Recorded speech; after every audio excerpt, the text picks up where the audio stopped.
Sandeep here from Measurable Impact. Today, we are going to be talking about the most awaited topic, which is automating your lead management. Now, I've got a good friend, and we're really blessed to have David from HubSpot. Uh, David, if you want to give us a quick 2 minute snippet about who you are, and then I'll probably go into details about what what the whole session is about and what are the agendas, and we'll take it from there. Great. Thanks, Sandeep. My name's David. I'm based here in Sydney, and I currently work at HubSpot, and I work closely with Sandeep and the rest of his team.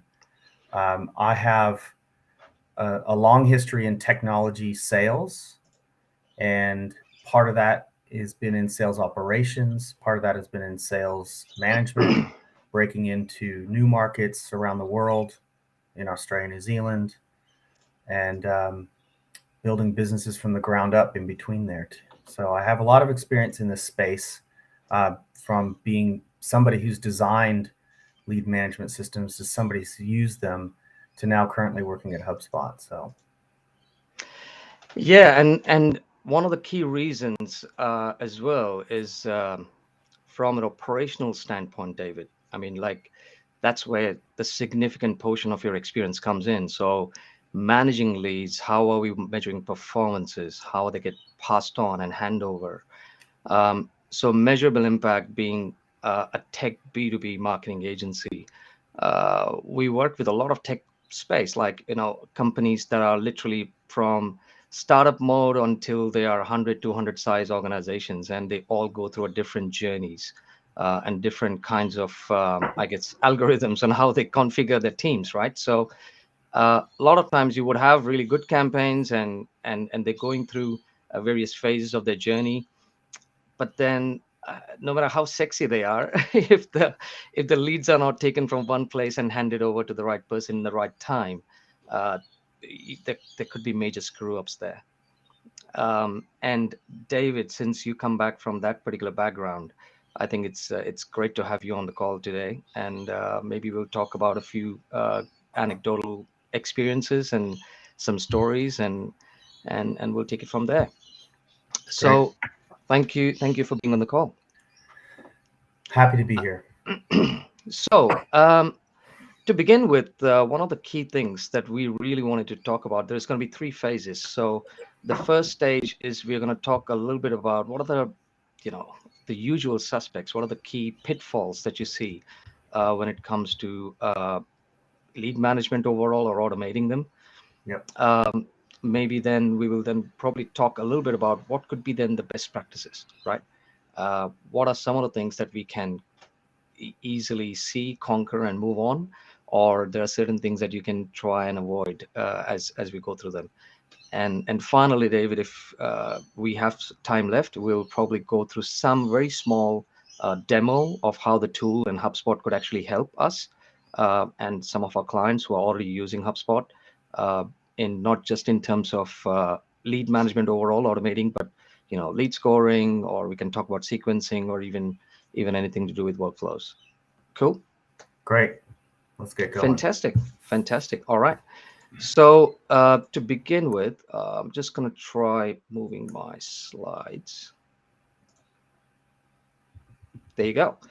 So lead management and the usual pitfalls. So David, what according to you, and again in your experience, are the most common pitfalls that you see when it comes to lead management?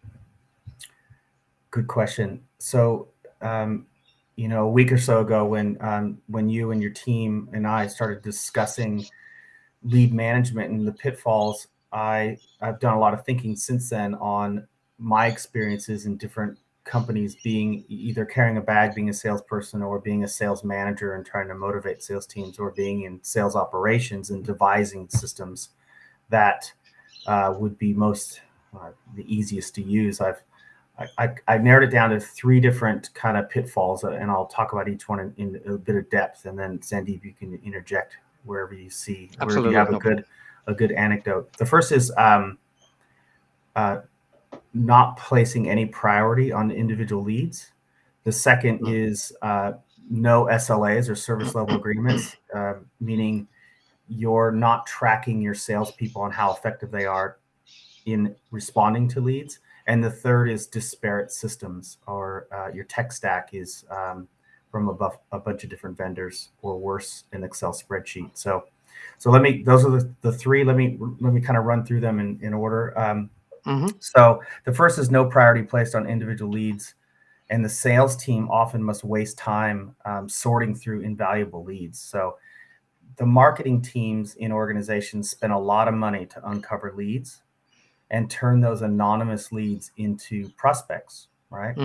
And they do this via a growing number of channels: social ads, direct marketing emails, downloading ebooks, watching live streams like this, or if you remember in the way back time, in-person events. Do you remember those, Sandeep? Yeah, of course, 100%. Well, I think they're coming back, so I hope so. I'm a little old school, and I miss the handshake and sitting across the table from people. So, all right. So the accurate and timely routing of these leads that get uncovered by marketing, where they spend a lot of money, is critical, right? yeah, And one way to kind of prioritize the leads and make sure that the sales team is paying attention to them is lead scoring. And this is a powerful method. To once your company is generating enough leads, because I wouldn't suggest you turn on lead scoring or devise a lead scoring system until you have a number of leads per salesperson per day, and that number varies. It depends. correct. Without this in place, a salesperson can often feel like they're just getting junk from marketing, right? So it's hard for them to determine what is a good lead and what is not. So lead scoring can really help with that. So because you don't want your sales team to deprioritize all the leads. You want to help them and make it easy. So Correct. So within HubSpot, me as a salesperson within HubSpot, we prioritize leads. There's three that are critical to us, and this may be the same in some companies, and I know it's not in all companies. The first is if somebody's on your website and they raise their hand, however that call to action works on your website, that's a hot lead, and we're encouraged to follow those up right away. The second is if they request a product demo. Those are really hot leads. It's a good buying sign. And the third, which is I've not run into before, which is unique to HubSpot, if somebody's viewing our pricing page and they're a contact or a company that's owned by me in the CRM, I get a notification immediately. And not only a notification, but I get a Slack message, because we use Slack internally. Yeah. And it pops up and I cannot ignore it. So it says, Jane Smith has been on our pricing page. She was there for 20 minutes and she was on the marketing hub and the sales hub. Give her a call.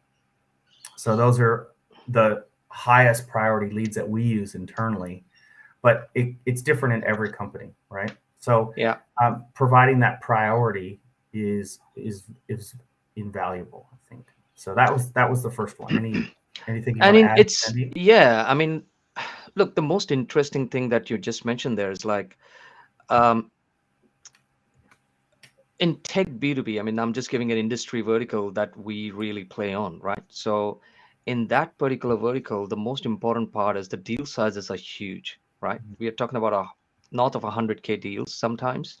We're also looking for sales cycles that are multiple quarters, if not years, but like they take quite a bit of time. Yep. And the challenge we generally go as marketers is sometimes we get MDF funded campaigns, a lot of times from the companies, and like big vendors would come back and say, right, these are all my channel partners and I want you to go and do some campaigns with them. Here is 10 grand, 15 grand, whatever it is. But the problem there is like it's very siloed in the sense is we have to do those campaigns within a particular time frame and particular budget, and of course very quickly within a quarter. So these ad hoc activities generally don't result to much other than giving them enough insights on how the leads have been going through. So the sales teams have got LDRs, and then they have sales, like the lead development rep. They also have SDRs, which is sales development rep. So there are different categories based on their technical apt on where the lead should be handed over to.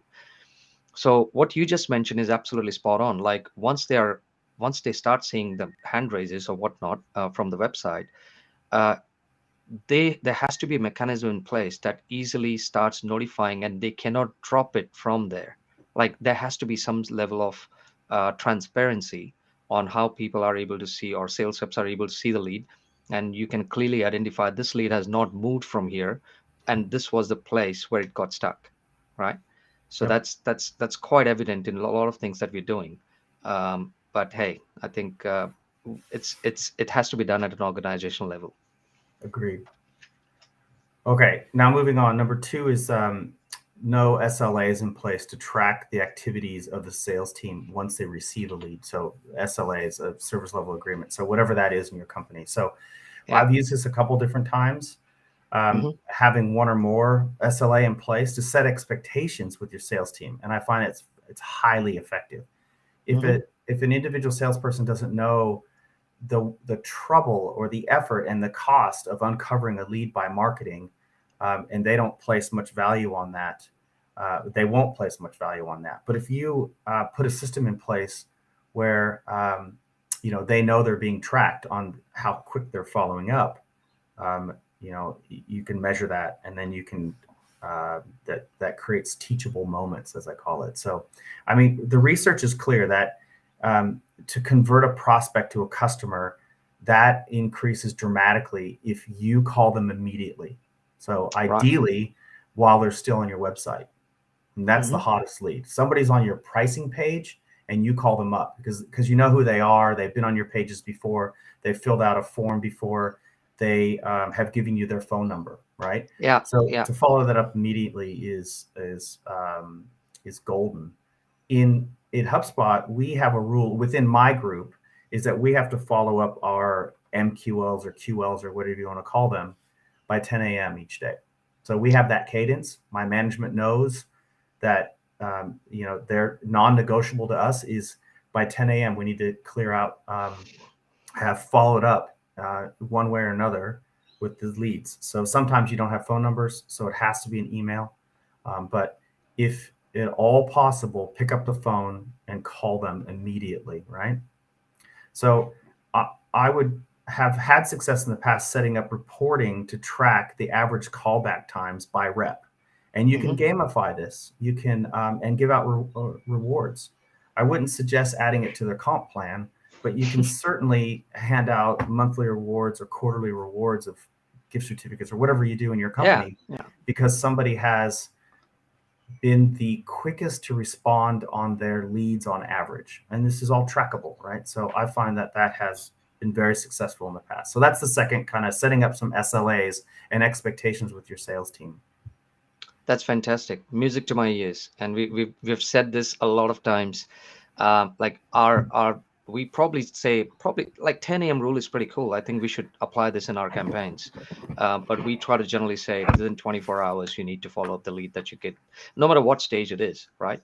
A lot of times, if there is single tactic going on, then we are waiting for an MQL to be moved into an SQL. But I think I like the 10 a.m. rule. I'll definitely add it to our repertoire. It works in our organization, in my small group, in that all of our customers are Australia and New Zealand. If you have a global footprint, the 10 a.m. it changes a bit in your organization. Of course, I understand.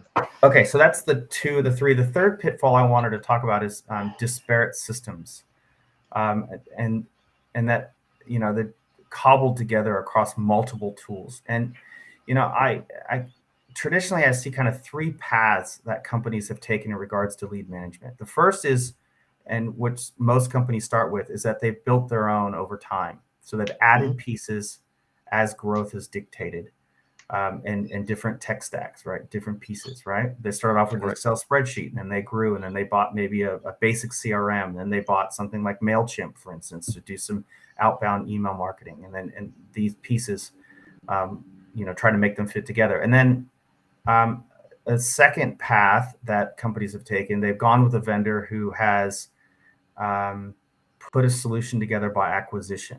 So vendors have added pieces to solutions as the market demands, and they bolt these pieces on. So both options kind of give you the same outcome. So when data and process and teams aren't aligned, your buyer experience suffers. So working out of multiple systems leads to poor team adoption, which is in sales teams is prevalent, unfortunately, and can create inefficiencies.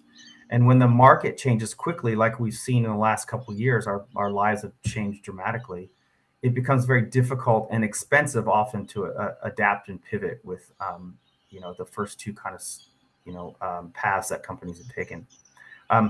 All of these side effects add up to have a negative impact on revenue and ultimately the ability for companies to grow and scale. So although these first couple options might seem to be appear to be seamless, behind the scenes they're often feature disparate code bases, or often disparate code bases, and the UI patterns united under a single brand, for instance, right? Yeah. So what are our options? So the third option is you choose a software that pitches itself as a platform, lo and behold, like HubSpot. So we look at all the critical elements of the customer experience management. So content, messaging, automation, reporting, and data. And we handcrafted them into one unified code base, which separates us from the competition. So because we crafted a single source of truth from the ground up, customers get the product that helps them in kind of three areas, or three kind of buckets. It improves their buyer experience with one customer record. And this is a real strength of ours, and not many customer records. So you have single source of truth. The second is it speeds up team efficiency by combining efforts into one UX. So you'll have less salespeople to take up the system slowly, which I've seen a lot of times, unfortunately.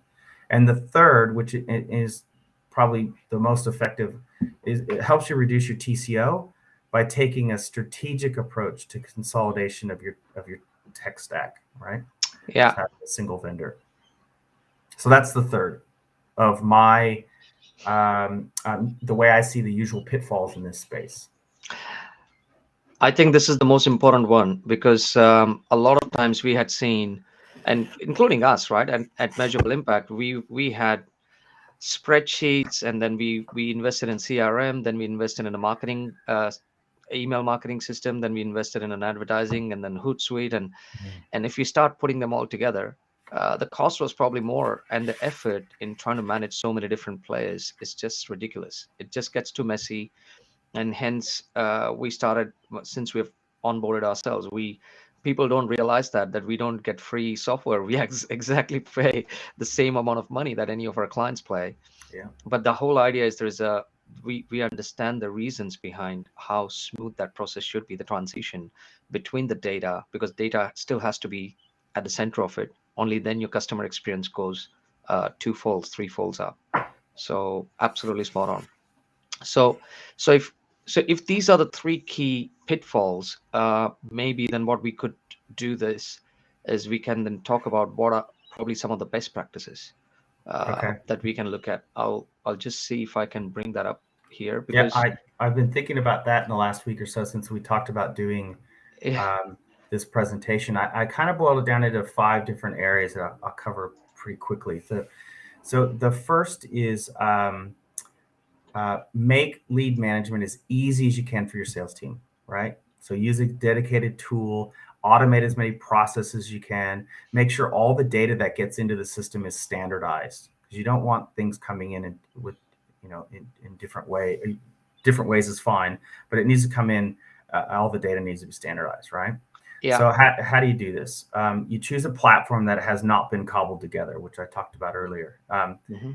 You don't want to pay a cobble tax, which is something that HubSpot's been talking about for a couple of years now, because no one likes paying taxes, right, Sandeep? So yeah. So I want to stop there and ask you how you touched on this briefly, but can you detail a little bit about your journey from spreadsheets to HubSpot and what the stack looked like in between?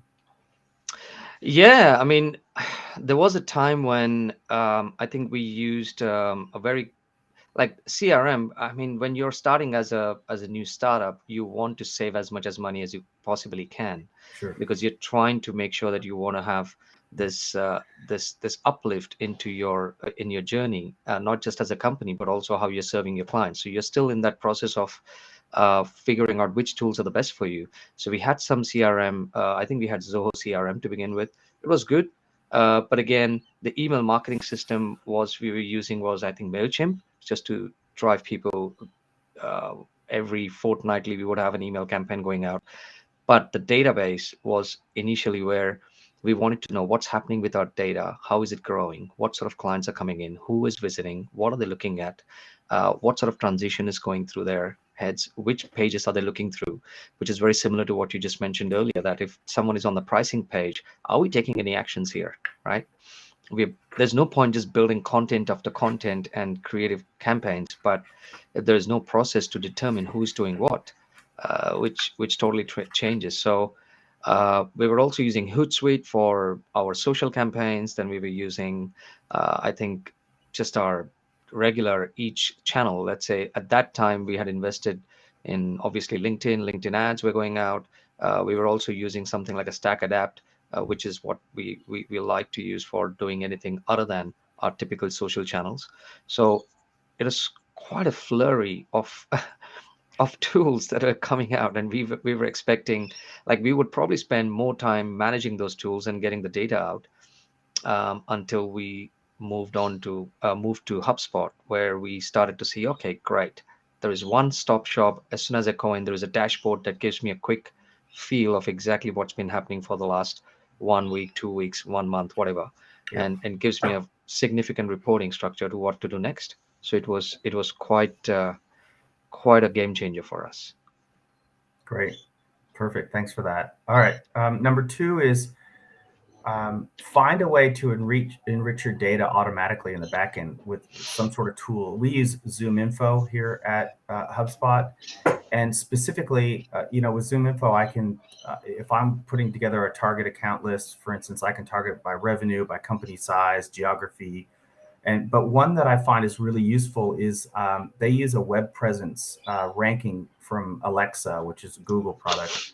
And so I will, if I can narrow down and find a dozen or so customers to target, I'll look at their Alexa rank and I will sort them by in this case, the lower the number, the better the rank, which is, Yeah.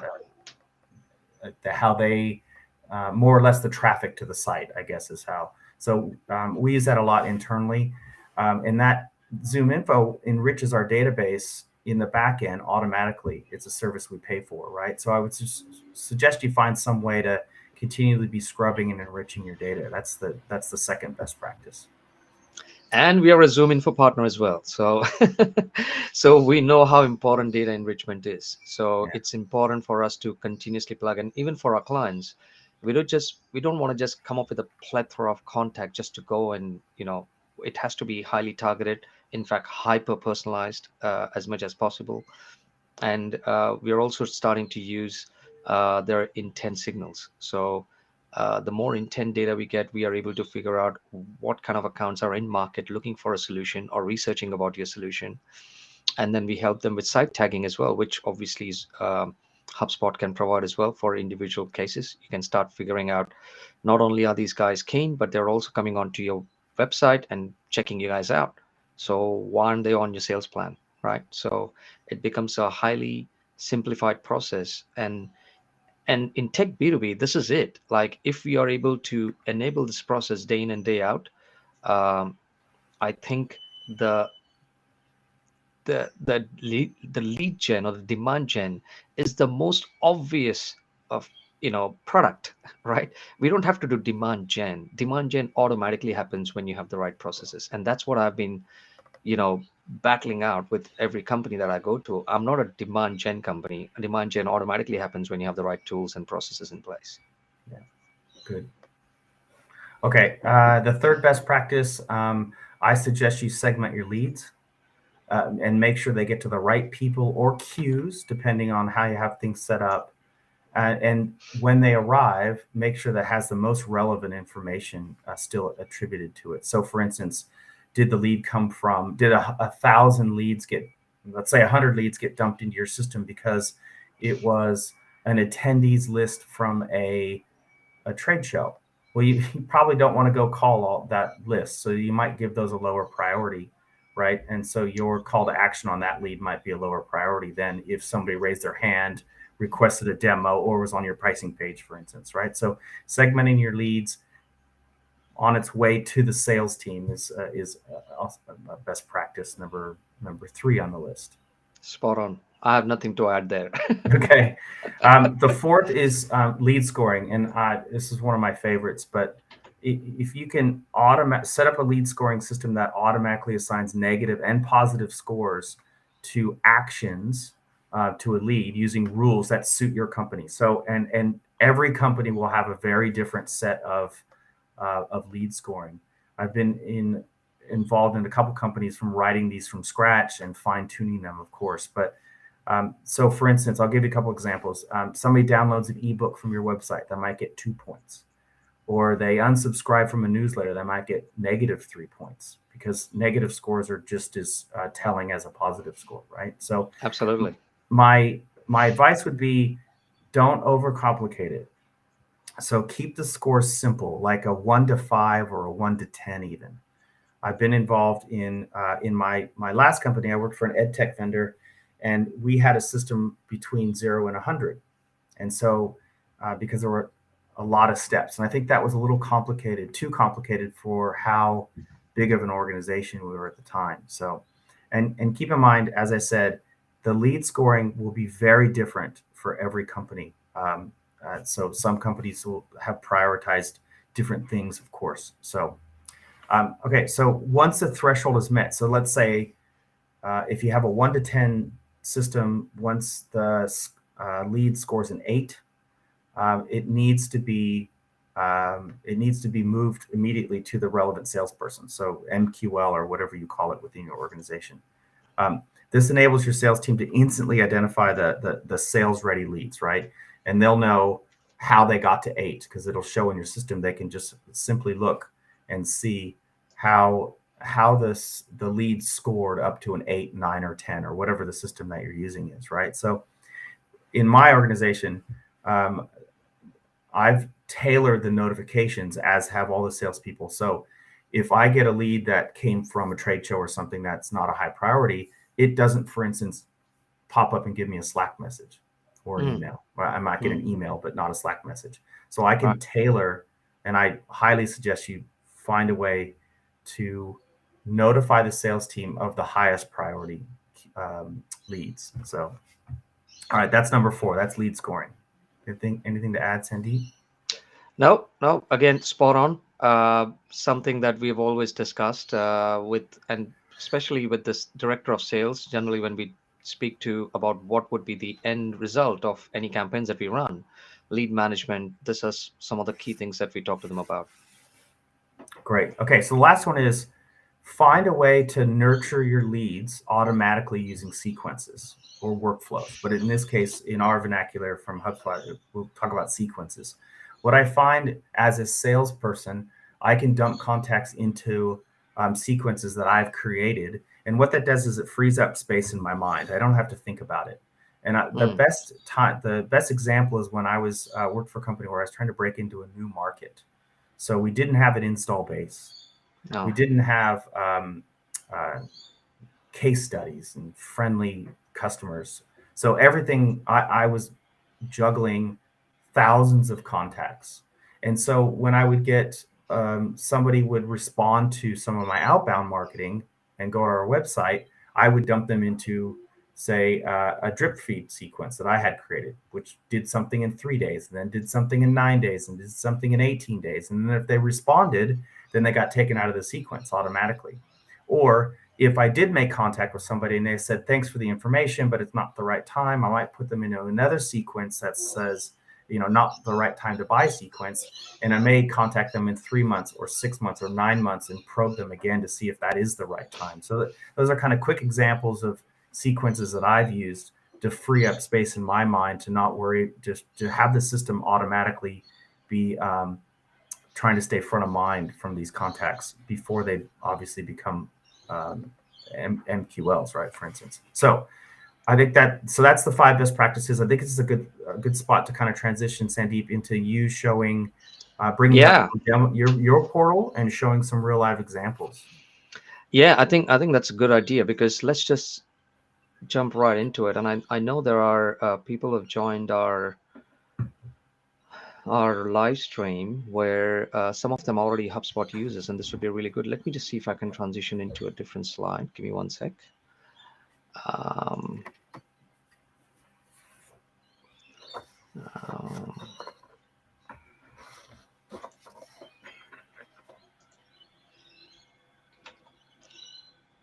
And I meant to say, if anyone who's on the stream can add questions into the chat. I think the chat's open. Is that right, Sandeep? it is open, correct. Great. So, not sure if you guys can see my screen. Ken.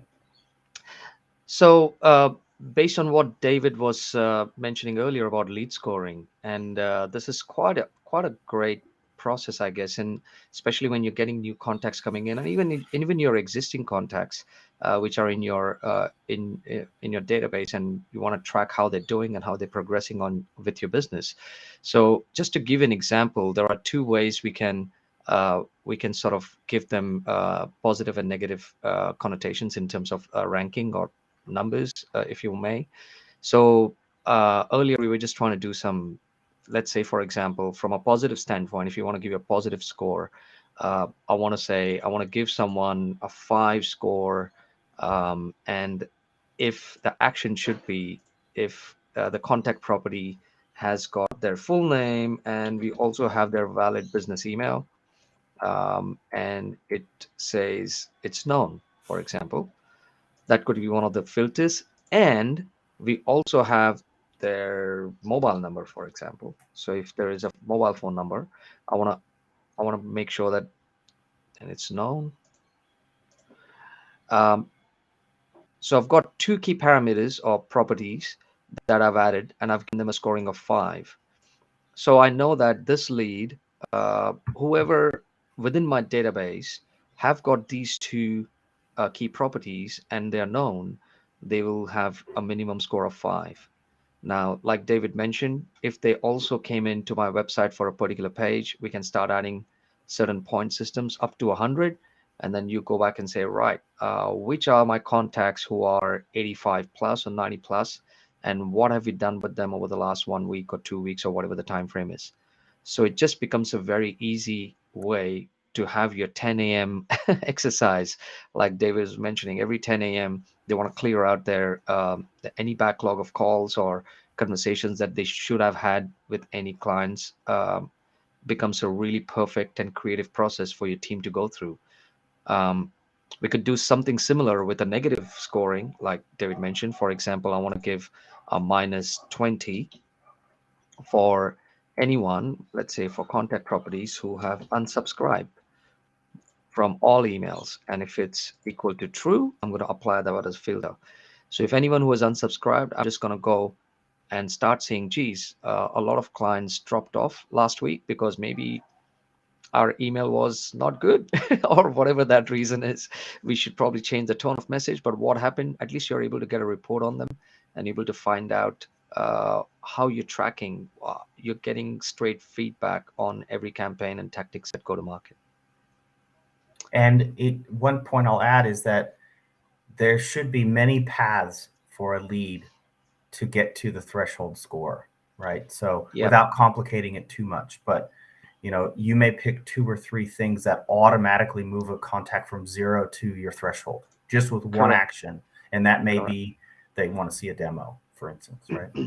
Absolutely. But over time, with page views or ebook downloads, or they should be able to build up enough points to where it becomes they've shown enough interest to where it should be passed to a salesperson for a phone call follow-up.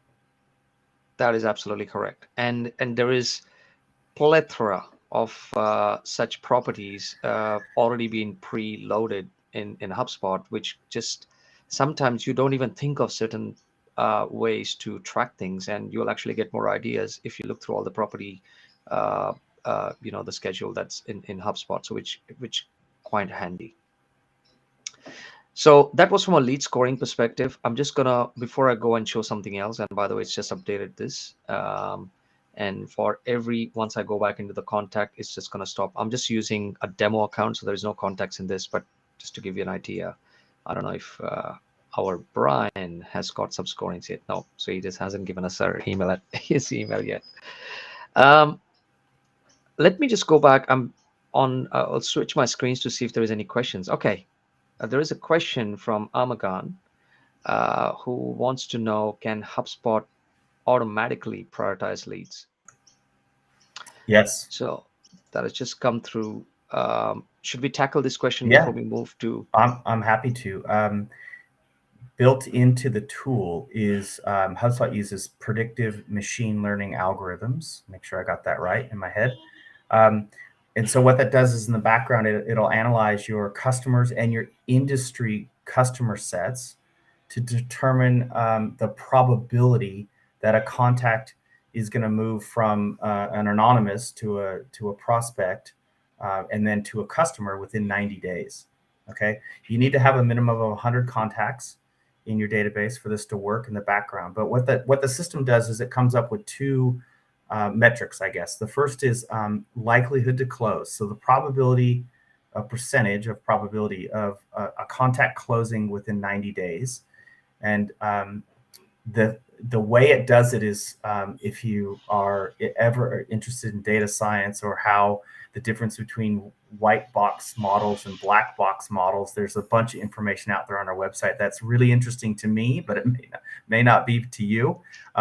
So the second metric is contact priority, and that is devised from the first one, which is the likelihood. So if you have 100 contacts and they're ranked anywhere from 0 to 100%, it creates 4 quartiles. So very high, medium, and low, and it places the top 25% in very high and the next 25% in high. So you can very easily, you can do red and green and amber if you want, make it even easier for your sales team to see the contact priority. So that happens in the back end. We use a black box model where, again, you can go read about it, but it's the data scientists understand the data that goes in and they understand the data that comes out, but they don't understand what it does in the middle. But it has a higher probability score and success rate than the white box models where they do understand what happens inside. So it's very interesting stuff. We use it internally because we have a lot more than 100 contacts in our database, as you can imagine, at HubSpot. So it's a great tool. So that's a good question. That's brilliant. No, this is perfect. Maybe I need to know about the black box model. So If I'll you're a hit you data up on. scientist, it's interesting. If you're not, it gets technical fast. So Absolutely, absolutely. So maybe what I can show now is if I'm able to go back. Let me see. Right. So from a lead scoring perspective, the other thing that we discussed earlier, David, again, is about workflows, right? Now, workflows is available for anyone, even with a marketing pro and also with sales pro, if I'm not wrong. yeah, But all the pro licenses are above. You get workflows. workflows. But it's not something typically that an end user within HubSpot would write a workflow. It's typically an administrator, although Yeah. that's not always the case. But most companies will lock down workflows to just administrator types. But sequences, which you talked about before, is open for everybody. So as a salesperson, I would create my own sequences. They'd be personal to me, and then a workflow would be more of a company Company actions. led, correct. Yeah. Correct. But do you so I'll talk about sequences when we go to that phase, and I want to make sure that we keep this in check from time perspective as well. But uh, when it comes to workflows, there are plenty of options again provided by HubSpot already. There are pre-filled templates that you guys can use. Since we're talking about lead management, I'm not going to go into too much detail, but just to give you a bit of an idea on what a template would look like. Like say, for example, we want to decide what the trigger is. The trigger is like someone went onto some website or like the web page, which let's say it's got pricing on it or it's a demo and whatnot. You're able to start creating triggers where it then says, what would you like to do next? So as soon as someone converts there, you're able to send them an internal notification within your internal team. So let's say, I don't know, Dan within my team is the next person who generally should reach out. We start creating them as a contact owner, and then we start creating tasks, and we can keep adding things in between. Whatever you want to do, you can delay the event when it wants to happen. You want to enroll to another workflow in the middle. There are so many options that are color coded based on email responses or internal external responses and whatnot. So it's quite a handy tool. We use them in a lot of campaigns that we run through, whether it's paid ads or email campaigns, wherever there is a landing page designed with a call to action. We start having workflows that are designed for not just internal, but also for external follow-ups with our clients. Yeah, it's a powerful tool. You can write triggers on any field within HubSpot, Hmm. whether it's custom or a standard field. So any and you know you can. I've been in companies where we had hundreds of workflows in every division. So Crazy, crazy. I can imagine. Um, and sequences. Again, I do not know if sequences are available for Marketing Pro as well, or is this just yes, for Sales Pro? Uh, but it's typically used by a sales professional correct. to create an action to do something at a future date or Hmm. multiple actions at Hmm. when some amount of time passes. That's the most prevalent use for a sequence. Right. Fantastic. So again, plenty of templates available, predefined that you can start using, and it has different steps. So, for example, prospecting email heavy is already built by HubSpot. If you had to go, let's say product or demo request, it's a 5-step sequence. Generally takes about 9 days, and it's 40% automation. So, what would happen from step one? Once your demo has been signed up, an email goes back straight to the client with the links within it, and it's fully automated. Um, and again, we can start adding more sequences in between to anyone who needs to get notified. But if they have not done certain things, then a call needs to be done to them within a business day. And what happens next if they still haven't gone back or hasn't happened or whatnot? Then you can create a task immediately for an email too that gets triggered.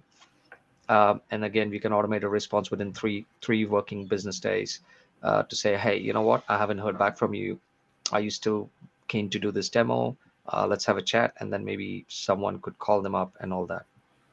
Am I I am I would, doing this right? yeah, I would, me personally, when I was trying to break into a market where we had no presence, I Mm, had thousands and thousands of contacts, and I would do A, B, and C testing, meaning yeah. I would set up 3 sequences that were very similar because I had, at the time, I had 3 kind of pertinent um, pieces of content. So whether it be a webinar that's Hmm. pre-recorded, or whether it be an ebook or something, and I would send a third of the list into sequence A, which was the webinar, and then B, and then C, and then the analytics or the tracking of those sequences and the success is really good in HubSpot. And then I could go back and I could fine tune it over time and maybe not use one of those pieces of collateral because it it didn't attract nearly as many people as say the webinar, for instance, right? And I could change over time my sequences on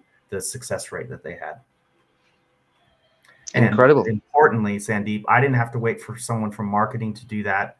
I, as this individual salesperson, I owned all my own sequences and could fine tune them however I saw fit.